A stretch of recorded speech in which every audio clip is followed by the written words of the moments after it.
Ayan guys, kain na tayo. Naluto ko na pagkain. Masarap pag mainit-init, kaya ako kumain na. Ito, tilapia. Tapos ito, ulo. Laki ng ulo, ang init oh. Laki ng ulo. Yan, kakain na ako. Una na akong kumain. Tapos kanina, hindi ako kumain ng bihon. Ito'y almusal ko dapat. Hindi ko kinain kasi gusto ko magpapagsiw ako eh. Yan ang kakainin ko. Kaya hindi ko kinain. Baka mabusog ako, hindi ako makakain ng maayos. Yan. Ngayon, kakain ako ng konti na bihon.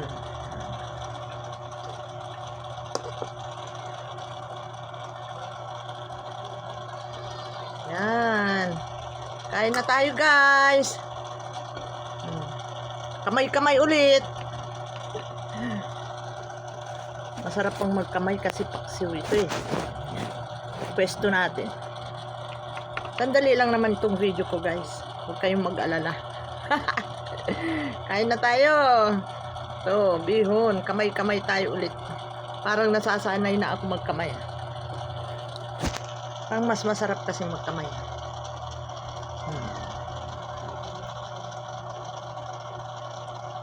Yan, para sa inyo. Subo. Thank you Lord. Yan ang aking ulam. Konti lang naman kanin ko. Santipak.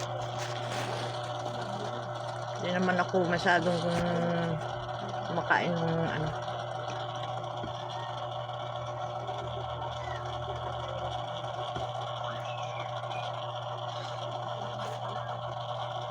Ito na ang almusal ko. Malaman no. Tilapia, malaman. Sarap kumain pag kamay-kamay no. Kain na tayo. Ginutom ako. Hindi ako kumain kagabi. Nagkape lang ako. Sunod-sunod na ang subo. Kain. Hanggat malakas pa. Kagabi, kaya hindi na naman ako nakakain. Sumakit na naman ang aking likod. Naman ang sumakit sa akin. Ano ba naman ito? Tumatanda na.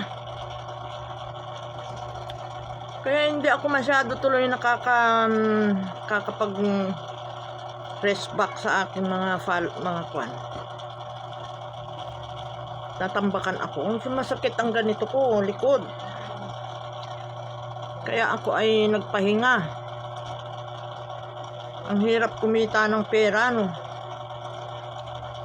Kahit may masakit alat, sige pa rin ang pag-post at kapag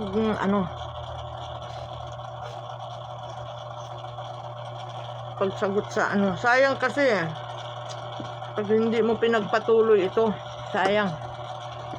Simulan na, hindi mo ituloy. Kung kailan malapit na at sa katotohanan.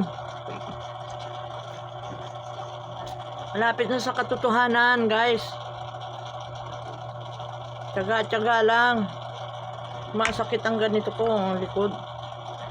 Kaya hindi ako masyadong kahapon. Hindi ako walang exercise. Alam mo naman dito sa Maynila, wala man lang maikutan na malawak-lawak.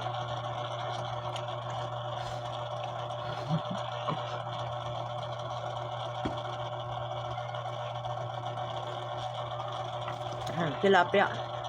Ay, prito. Sarap ng pagkakaprito. Wala man lang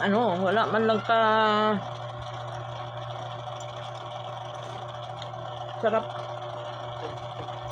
Sige na guys, thank you for watching. Kain na rin kayo.